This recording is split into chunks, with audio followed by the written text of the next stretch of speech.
ప్రభునామనికి స్తోత్రములు. రక్షణ స్వరం టీవీ ప్రేక్షకులతో దేవుడు అనేక విషయాలు మాట్లాడనై ఉన్నాడు.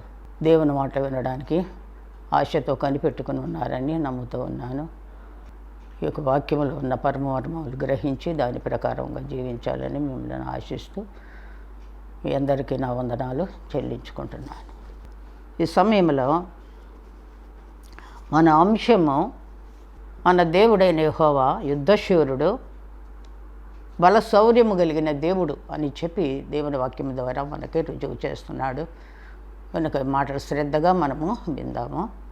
24వ దావీదు కీర్తనలో చెబుతూ ఉన్నాడు. దేవుని మాటలు శ్రద్ధగా విందాము. గుమ్మములారా మీ తలలు పైకెత్తుకొనిడి, మహిమగల రాజు ప్రవేశించినట్లు పురాతనమైన తలుపులారా మిమ్మును మీరు లేవనెత్తుకొనిడి అని దేవుని వాక్యము సెలవిస్తుంది. గుమ్మములార మీ తలలు పైకెత్తుకునుడి అంటున్నాడు. గుమ్మములార మీ తలలు పైకెత్తుకునుడి. మన ఎంతల వేళలా కూడా క్రిందకే చూస్తాము, క్రింద వైపే చూస్తాము గనక పై వైపు మనం చూడము. అయితే మరి నిజముగా దేవుని వాక్యము చెబుతూ ఉన్నది. మరి కొలసే 3:1-2 చెబుతూ ఉన్నాడు, మీరు క్రీస్తుతో కూడా లేపబడిన వారైతే అది పైనున్న వాటిని వెతకండి అంటున్నాడు. అక్కడ క్రీస్తు దేవుని కుడిపార్శ్వమున కూర్చుని ఉన్నాడు. పైనున్న వాటి మీదనే గాని భూ సంబంధమైన వాటి మీద మీ మనస్సు పెట్టవద్దు అని చెబుతూ ఉన్నాడు దేవుడు. గనుక పైనున్న వాటిని వెతకండి అని చెబుతూ ఉన్నాడు. భూ సంబంధమైన వాటి మీద మీరు మనస్సు పెట్టవద్దు అని చెబుతున్నాడు. గనుక ఇక్కడ చెబుతూ ఉన్నాడు, గుమ్మములారా మీ తలలు పైకెత్తుకొనండి, క్రింద చూపు చూడొద్దు అని చెబుతూ ఉన్నాడు దేవుడు. మహిమ కలిగిన రాజు ప్రవేశించాలంటే పురాతనమైన తలుపులారా మిమ్మును మీరు లేవనెత్తుకొనండి అని చెబుతూ ఉన్నాడు. కనుక తలుపులు ఏమైపోయాయి అంటే బిగిసిపోయి ఉన్నాయి, కఠినముగా బిగిసిపోయాయి. గనక వాటిని తీయడానికి మరి ఆత్మీయమైన నూనె ఉంటేనే కానీ తెరువబడవు. గనుక మన జీవితాలను మార్చుకోగలిగినప్పుడు మరి మన హృదయమును చక్కగా తెరవగలుగుతాము. మనము దేవుణ్ణి మరి మనము ఆకర్షించుకోగలుగుతాం, ఆయన్ని మనము చేర్చుకోగలుగుతాము. గనుక దేవుడి మాటలు నేర్పిస్తున్నాడు. ఎందుకంటే అలనాడు ఇశ్రాయేలు దేవునికి దూరం అయిపోయిన సంగతుల్ని జ్ఞాపకం చేసుకుంటూ మరలా అవన్నీ అనేక విధాలుగా ఆయన వారిని చెంతకు చేర్చుకోవాలని వారిని పిలుస్తూ ఉన్నట్లుగా దేవుని వాక్యము సెలవిస్తుంది. అందుకే గుమ్మములారా మీ తలలు పైకెత్తుకునడి, మహిమ కలిగిన రాజు ప్రవేశించాలంటే పురాతనమైన తలుపులారా మిమ్మును మీరు లేవనెత్తుకొనడి అని చెబుతున్నాడు.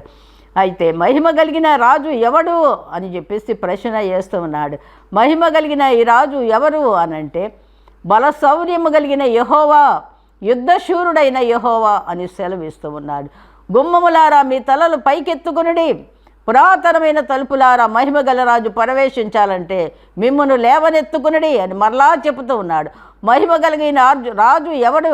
సైన్యములకు అధిపతియగు యెహోవా, ఆయనే ఈ మహిమ కలిగిన రాజు. ఆ మహిమ కలిగిన రాజు ఎంత బలశౌర్యము కలిగిన వాడో, యుద్ధశూరుడో దేవుని వాక్యము ద్వారా మనము నేర్చుకుందాము. 2వ దినవృత్తాంతము 21-6. ఆయన బలశౌర్యము కలిగిన యెహోవా, నిజముగా ఆయన పరాక్రమం కలిగిన దేవుడు, యుద్ధశూరుడు, బాహుబలము కలిగిన వాడు, సాహస కార్యములు చేసే దేవుడు, దక్షిణ హస్తబలముతో ఆదుకునే దేవుడు అని దేవుని వాక్యము సెలవిస్తుంది. ఆయన భూత వర్తమాన భవిష్యత్ కాలాల్లో కూడా ఉన్నవాడు అనువాడు అని సంగతి బయలుపరుస్తూ ఉంది. కనుక ఈ మాటలు మనము నేర్చుకుని ప్రభువునందు మరి ఎక్కువ భయముతో కూడిన భక్తి మనం నేర్చుకుని ఆయన కొరకు సిద్ధపడాలని వాక్యం ద్వారా మిమ్మల్ని హెచ్చరిక చేస్తూ ఉన్నాను. చదువు నాయన. 1వ దినవృత్తాంతంలో 21-6. మరుసటి ఏట రాజులు యుద్ధమునకు బయలుదేరి శూరులైన వారిని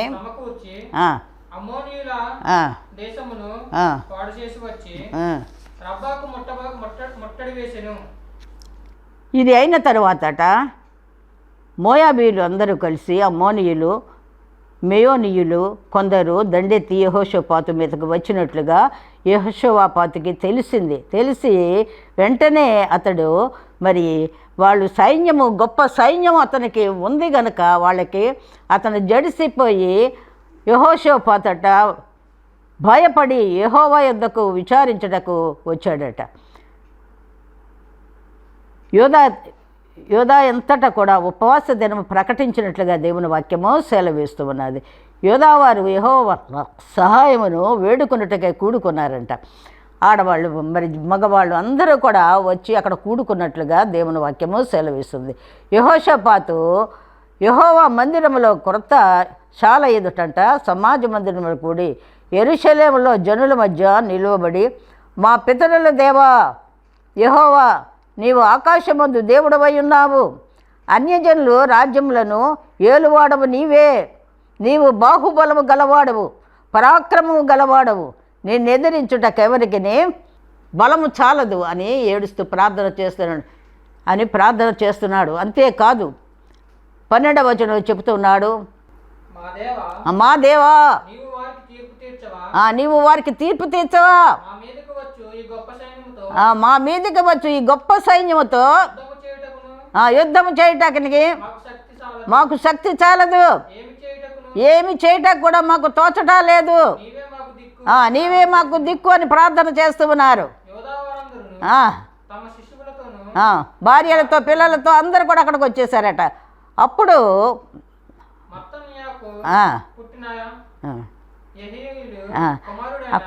ఎలియాజు కుమారుడైన జకర్యా కుమారుడును ఆసాపు సంతతి వాడైన అతడు లేవీయుడట.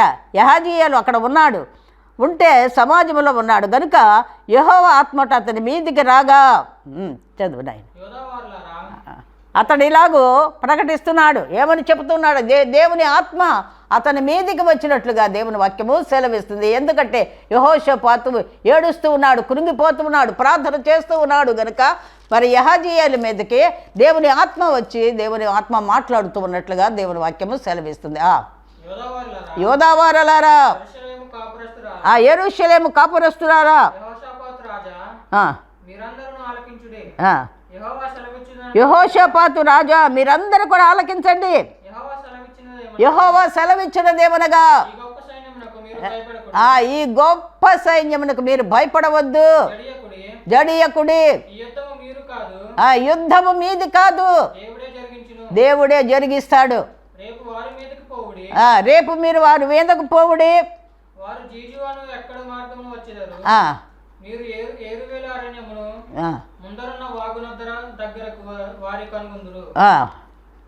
మీరు ఆ ఏరు దగ్గర ఉండమని చెప్పుతూ ఉన్నాడు. యుద్ధములో అది మీ పోట్లాడవలసిన పని నిమిత్తము లేదు అని చెప్తూ ఉన్నాడు. యోధావారులారా, యెరూషలేము వారులారా, మీరు యుద్ధ భక్తులు మాత్రం తీర్చి నిలిచి ఉండండి అని చెప్తూ ఉన్నాడు. మీతో కూడానున్న యెహోవా దయచేయు రక్షణను మీరు కన్నులారా చూస్తారు అని దేవుని వాక్యము సెలవిస్తూ ఉంది. యెహోషాపాతు యోధావారితో ఇశ్రాయేలులందరితో కూడా దేవుడు మాట్లాడుతూ ఉన్నాడు. మీరు జడవద్దు ఆ సైన్యానికి అని చెప్తూ ఉన్నాడు. నిజముగా మీరు పంక్తులు తీర్చి నిలబడి ఉండండి, నిలుచుండి చూడండి అని చెప్తూ ఉన్నాడు. నేను వారి పక్షముగా నిలబడి యుద్ధము చేస్తాను అని చెప్పి మీకు జయ జీవితం ఇస్తాను, మీ రక్షణను మీరు చూస్తారు కనులారా అని చెప్తున్నాడు. భయపడకుడి, జడియకుడి, రేపు మీదికి పోవుడి.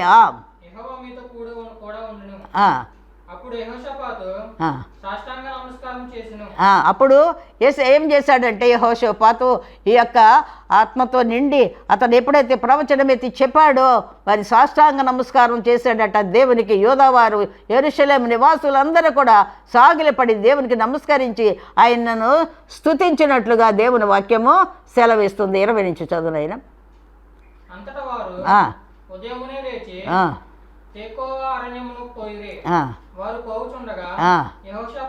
యెహోషాపాతు చెబుతూ ఉన్నాడట, యోధావారులారా, యెరూషలేము కాపురస్తులారా, నా మాట వినండి. మీ దేవుడైన యెహోవా నమ్ముకొనుడి, మీ యెహోవా దేవుని నమ్ముకొనండి, అప్పుడు మీరు స్థిరపరచబడతారు. ఆయన ప్రవక్తలను నమ్ముకొనుడి, అప్పుడు మీరు కృతార్థులగుదురు. మరియు ఆయన జనులందరినీ కూడా హెచ్చరిక చేస్తున్నాడట. యెహోవాను స్తుతించడానికి గాయకులను ఏర్పరుస్తున్నాడట. పరిశుద్ధ అలంకారాలు ధరించిన సైన్యము ముందర నడుస్తూ వెళ్తున్నారట వాళ్ళు. యెహోవా కృప నిరంతరముండును, ఆయనను స్తుతించండి మీరందరూ. ఆయన ఎప్పుడు మనకు తోడుగా ఉంటాడు కనుక ఆయన్ని స్తుతించండి. వారిని స్తుతించడానికి వారిని నియమించాడంట. వారు ఏం చేస్తారంటే పరిశుద్ధ అలంకారాలతో నింపబడిన యాజకులు ఏం చేస్తున్నారంటే ఆయన పాడుకుంటూ దేవుని స్తుతిస్తూ ముందుకు వెళ్తూ ఉన్నారట. యెహోవా యోధా వారి మీదకి వచ్చి అమ్మోనీయుల మీదను మోయాబీల మీదను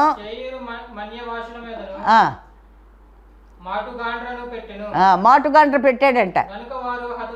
వారందరూ కూడా హతులైపోయినట్లుగా వీళ్ళు పాటలు పాడుకుంటూ ప్రభును స్తుతిస్తూ ముందుకు సాగిపోతూ ఉన్నప్పుడు మరి అమ్మోనీయులు మోయాబీలు అందరూ కూడా హతులైపోయినట్లుగా దేవుని వాక్యము సెలవిస్తూ ఉంది.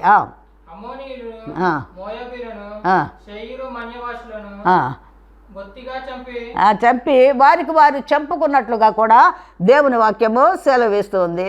24 నుంచి ఉన్నాయి. యోధావారు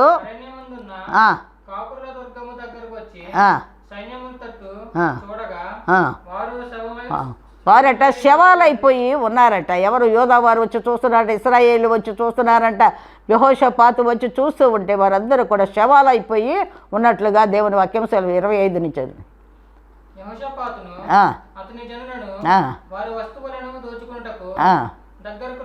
దగ్గరకు రాగా ఆ శవముల యొద్దంట విస్తారమైన ధనము కనబడుతుందంట. నగలును కనబడుతున్నాయట. వారు తమకిష్టమైనంతగా వారు దోచుకున్నట్లుగా దేవుని వాక్యము సెలవిస్తూ ఉంది. వారు కొల్లసము అతి విస్తారమైనందున దాన్ని కూర్చుకుంటకు 3 దినాలు పట్టినట్లుగా దేవుని వాక్యము సెలవిస్తూ ఉంది. చదువునాయన.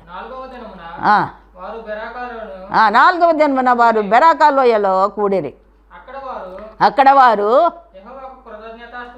యెహోవాకు కృతజ్ఞతాస్తుతులు చెల్లించారంట. ఎందుకంటే సైన్యం అంతా నశించిపోయింది గనక వారికి బంగారము, వెండి, మరి ఎన్నో వస్తువులు వారికి దొరికి వారు ధనాగారంలో ఎంతగానో నింపుకున్నట్లుగా దేవుని వాక్యము సెలవిస్తుంది. కనుక ఆస్తి ఐశ్వర్యాలు కూడా వారికి దక్కాయి. మరి ఎందుకు అనంటే మరి యెహోషాపాతు దేవుని యందు భయభక్తులు కలిగిన త్రోవలో నడిచాడు గనక మరి దేవుడు అతని పక్షముగా ఉండి యుద్ధము జరిగించినట్లుగా దేవుని వాక్యము సెలవిస్తుంది. గనక ఆయన యుద్ధశూరుడు, బలశౌర్యము కలిగిన దేవుడు గనక ఆయన నిలిచి చూడండి. మీరు అంతే, యుద్ధము చేయటానికి మీరు కాదు, నేను చేస్తానని చెప్పి ఆ యుద్ధాన్ని జయ జీవితం అక్కడ ఇచ్చినట్లుగా దేవుని వాక్యము సెలవిస్తూ ఉంది. ఇక్కడ చెబుతూ ఉన్నాడు ఇంకోటి, 2వ రాజులు 19:1-6 చూడండి. హిజ్కియా తన బట్టలు చెంపుకుని గోనె పట్ట కట్టుకుని యెహోవా మందిరం పోయి ఎల్యాకీమును శాస్త్రి షెబ్నాయు యాజకులలో పెద్దలను ఆమోజు కుమారును ప్రవక్త యెషయా యుద్ధకు పంపారంట. నిజముగా ఎందుకు అనంటే అష్షూరు రాజు మరి రబ్షకే అతను మరి దేవుడు మరి హిజ్కియా మీదకి యుద్ధానికి నడిపించినట్లుగా దేవుని వాక్యము సెలవిస్తుంది. కనుక హిజ్కియా జడుస్తూ ఉన్నాడు. వాళ్ళని చూచి జడుస్తూ దేవుని సన్నిధిలో ఎంతగానో ప్రార్థన చేస్తూ ఉన్నట్లుగా దేవుని వాక్యము సెలవిస్తుంది. అయితే ఈ యొక్క మరి సెన్హెరీబు అనే అతను అష్షూరు రాజు సెన్హెరీబు హిజ్కియా మీదకి యుద్ధానికి వస్తూ ఉన్నట్లుగా దేవుని వాక్యము సెలవిస్తుంది. అప్పుడు వీరు ఏం చేస్తున్నారంటే ఎల్యాకీమును శాస్త్రియకు షెబ్నాయు రాజ్యపు దస్తావేజులు ఆసాపు కుమారుడైన యోహాను కూడా వీళ్ళు మరి సెన్హెరీబు మాటలు విని అతడు ప్రాగల్భాలు పలుకుతూ దేవుని దూషిస్తూ హిజ్కియాను దూషిస్తూ ఉన్న మాటలన్నీ పట్టుకొచ్చి అక్కడ చెప్పినప్పుడు హిజ్కియా ఏమి చేస్తున్నాడంటే, హిజ్కియా విని తన బట్టలు చింపుకొని గోనె పట్ట కట్టుకుని యెహోవా మందిరంకు పోయి గృహనిర్వాహకుడగు ఎల్యాకీమును శాస్త్రియు శెబనాయు యాజకులు యామోజు కుమారుడును యెషయా దగ్గరికి వెళ్ళినట్లుగా దేవుని వాక్యము సెలవిస్తుంది. అయితే నిజముగా ఇతడు వీరు గోనె పట్ట కట్టుకుని అతని యుద్ధకు వచ్చి అతనితో ఇట్లనేది, హిజ్కియా సెలవిచ్చినదేమనగా, ఈ దినము శ్రమయు శిక్షయు దూషణ గల దినము, పిల్లలు పుట్టవచ్చితురు కానీ కనుటకు శక్తి చాలా లేదు అని చెప్పి అక్కడ చెప్పుతూ ఉన్నాడు. కనుక ఇక్కడ అంటున్నాడు 5 చెప్పు ఆయన అని ప్రార్థన చేస్తూ ఉన్నాడు. 5 చదువునైనా 5వ వచనం. రాజైన హిజ్కియా 5వ వచనం ఇందులోనే.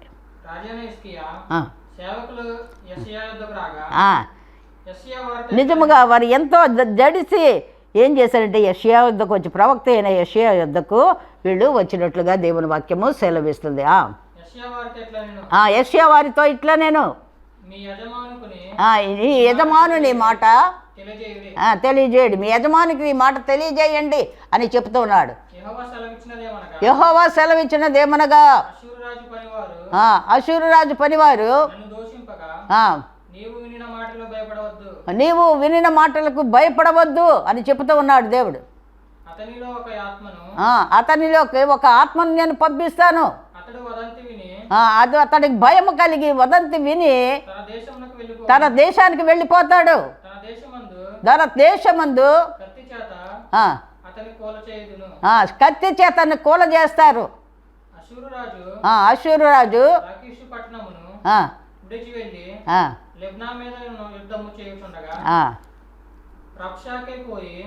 వద్దు మాటలన్నీ వద్దు మనకి. ఒక ఆత్మ నేను పుట్టిస్తాను, అతడు వదంతి విని తన దేశమునకు వెళ్ళిపోతాడు, తన దేశమందు కత్తి చేత అతను కూల్చబడతాడు అని చెప్పి చెప్తూ ఉన్నాడు. అంతేకాదు ఇక్కడ చెప్తూ ఉన్నాడు 13వ వచనంలో, హమాతు రాజు అతడు ప్రాగల్భాలు పలుకుతున్న మాటలు ఇక్కడ చూపిస్తూ ఉన్నాడు. అషూరు రాజు హమాతు రాజు ఏమయ్యను, ఆత్మారు రాజు ఏమయ్యను, హేనా హివ్వా అను పట్టణంలో రాజులు ఏమైపోయారు, మరి వారి దేవతలు నన్ను ఏమన్నా భయపెట్టాయా, నన్ను రానివ్వలేదా, మీ దేవుడు మమ్మల్ని రానివ్వడా, హిజ్కియా మాతో కూడా యుద్ధం చేసి జయించలేడు అని చెప్పి ప్రాగల్భాలు పలుకుతూ ఉన్నాడు. అప్పుడు హిజ్కియా దూతల చేతిలో నుండి ఆ ఉత్తరం తీసుకుని చదివి యెహోవా మందిరములకు పోయి యెహోవా సన్నిధి దాన్ని విప్పి పరచి యెహోవా సన్నిధిని ఇట్లా ప్రార్థన చేస్తున్నాడట. చదువునాడు దేవుని సన్నిధిలో ప్రార్థన చేస్తూ ఉన్నాడు భయపడిపోయి. యెహోవా కెరూబుల మధ్యను నివసించుచున్న ఇశ్రాయేలు దేవా, భూమి ఆకాశములు కలుగజేసిన అద్వితీయ దేవా, మీరు లోకమందున్న సకల రాజ్యములకు దేవుడవై ఉన్నావు. యెహోవా నేను చేయమని ఆలకించుము, కన్నులు తెరచి యెహోవా నన్ను దృష్టించు. జీవము గల దేవుడవు నీవు, నిన్ను దూషించడానికి ఆ సెన్హెరీబు ఏ పార్టీ వాడు అని అంటున్నాడు. యెహోవా అషూరు రాజును పాడు చేసి వారి దేవతలను అగ్నిలో వేయటం నిజమే. ఆ రాజ్యములన్నీ కూడా దేవుళ్ళు కాక మనుషుల చేత చేయబడిన వారు గనక, కర్రలు మరి రాళ్ళు గనక అవి వారు నిర్మూలన చేయగలిగాడు అతను. యెహోవా మా దేవా, లోకమందు సమస్త జనులు నీవే నిజముగా అద్వితీయ దేవుడవై ఉన్నామని తెలుసుకున్నట్లుగా అతని చేతిలో నుండి మమ్మల్ని రక్షించు అని హిజ్కియా ప్రార్థన చేస్తూ ఉన్నట్లుగా దేవుని వాక్యము సెలవేస్తూ ఉన్నది. ఇప్పుడు అంటున్నాడు 21 చదువునైనా, అషూరు రాజైన సెన్హెరీబు విషయమందు మరి హిజ్కియాతో దేవుడు మాట్లాడుతున్నాడు. అతను గూర్చి యెహోవా సెలవిచ్చినదేమనగా, మరి అసురు రాజుతో దేవుడు మాట్లాడుతున్నాడు. చెప్తున్నాయి, అతని గూర్చి యెహోవా సెలవిచ్చిన మాట ఏదనగా,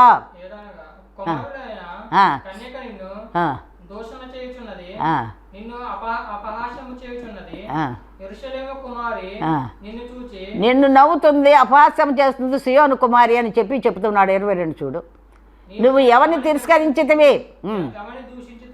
నువ్వు ఎవరిని తిరస్కరించావు, ఎవరిని దూషించావు, నువ్వు గర్వించి ఎవరిని భయపెట్టావు, ఇశ్రాయేలు పరిశుద్ధ దేవునినే గదా, నీ పరిశుద్ధ దేవునినే గదా నువ్వు భయపెట్టావు అని చెప్తూ ఉన్నాడు. నీ దూతల చేత పలికించిన మాట ఇదే గదా అని చెప్పి యెహోవా మరి అసూరు రాజుతో మాట్లాడుతూ ఉన్నాడు.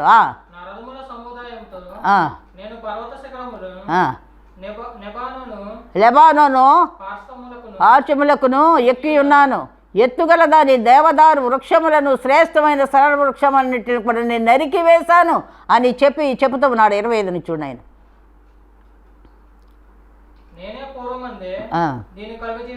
అవన్నీ కూడా నేనే కలుగ చేశాను అంటున్నాడు. నేను నిర్ణయించాను అని చెప్తూ ఉన్నాడు.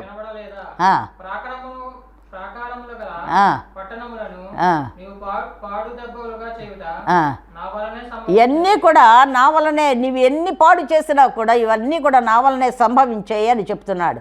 కాబట్టి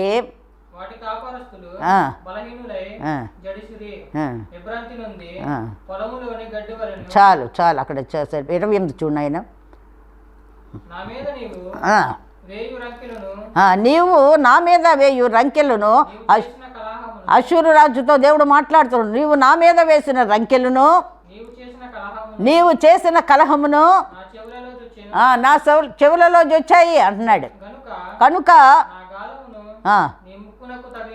నా గాలమును నీ ముక్కునకు నేను తగిలిస్తానని చెబుతూ ఉన్నాడు. నా కళ్ళెమును నోటిలో పెట్టి నిన్ను మళ్ళిస్తాను అంటున్నాడు. నీ వచ్చిన మార్గముననే నిన్ను మళ్ళిస్తాను అని చెబుతూ ఉన్నాడు. ఇది చూడు ఆయన 32 చూడు.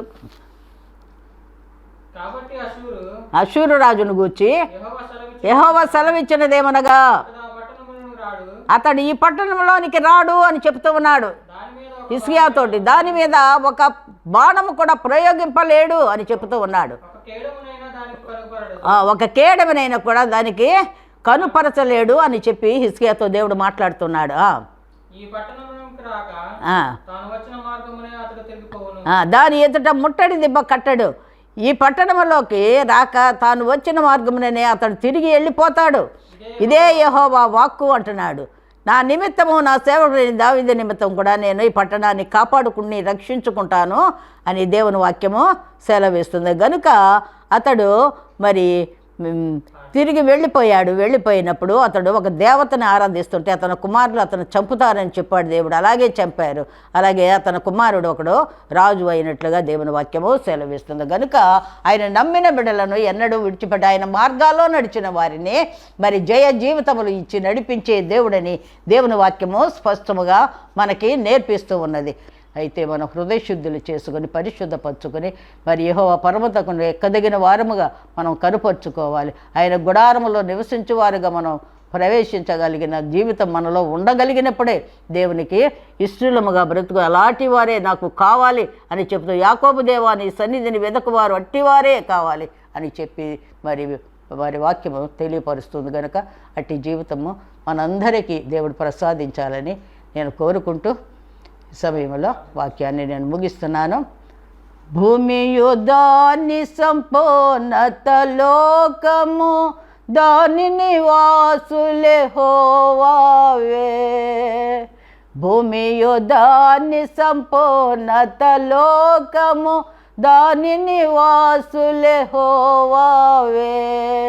ఆయన సముద్రము మీద దానికి పునాదివే సేనో ప్రవాహ జలముల మీద దాన్ని స్థిరపరచెను. భూమియు దాని సంపూర్ణత లోకము దాని నివాసులే హోవావే. యెహోవా పర్వతమునకు ఎక్కదగిన వాడెవడు? యెహోవా పర్వతమున నివసింపదగిన వాడెవడు? నిర్దోష చేతులు శుద్ధ హృదయము కలిగిన వాడు. భూమియు దాని సంపూర్ణత, లోకము దాని నివాసులే హోవావే. గుమ్మములారా మీ పాలలో పైకెత్తుడి, పురాతన తలుపులరా. గుమ్మములారా మీ తలలో పైకెత్తుడి, పురాతన తలుపులరా. మహిమ గల రాజు ప్రవేశించునట్లు మిమ్మును లేవనెత్తుకొనుడి. భూమియు దాని సంపూర్ణత, లోకము దాని నివాసులే హోవావే. మహిమ గల ఏ రాజెవరు? బల శౌర్యము గల ప్రభువే. యుద్ధాశూరుడైన యెహోవా పరక్రము గల ప్రభువు. దేవు భూమియు దాని సంపూర్ణత, లోకము దాని నివాసులే హోవావే. హల్లెలూయా, ప్రైజ్ ద లార్డ్. జన ప్రార్థన. ప్రభువా మీకు వందనాలు, స్తోత్రములు. ఇంత సమయం ఇచ్చి ప్రభువా టీవీ ప్రేక్షకులతో మాట్లాడి ప్రభువానికి స్తోత్రములు. అనేక విషయాలు వారికి బయలుపరచుకున్న తండ్రి, కడవరి దినాల్లో వారి హృదయాలను బదిలపరిచి నా ప్రభువ వాక్యమును నా తన వాక్యానుసారమైన జీవితం వారికి నేర్పించి ఆత్మీయులుగా సిద్ధపరిచి నీ పరలోక స్వాస్థ్యము కొరకు వారిని సిద్ధపరచండి. యెహోవా పర్వతమునకు ఎక్కదగిన వారుగా మీరు సిద్ధపరచుకునండి. ఆయన గుడారములో ప్రవేశించు వారుగా సిద్ధపరచుకునండి. ప్రభువానికి స్తోత్రములు నాయన. అలాంటి జీవితాలు నాయన ప్రసాదింప చేయాలనంటే మా హృదయాలు పరిశుభ్రపరచుకోగలిగిన హృదయ శుద్ధి గలవారే. ప్రభువా నా తండ్రి నీకు స్తోత్రము. నిర్దోష చేతులు శుద్ధ హృదయం కలిగిన జీవితాలు ప్రతి వారికి ప్రసాదింపచేసి నడిపించి నీ రాజ్య వారసులుగా సిద్ధపరచుకునమని నాయన వారి అక్కడి వారి కొదువులు ఇబ్బందులు సమస్యలు యేసుక్రీస్తు నామములో తీర్చి వారిని ధన్యులుగా చేయమని ప్రార్థన చేస్తూ యేసు పరిశుద్ధ నామములో వేడుకొని ప్రార్థిస్తూ ఉన్నాను తండ్రి. ఆమేన్, ఆమేన్, ఆమేన్.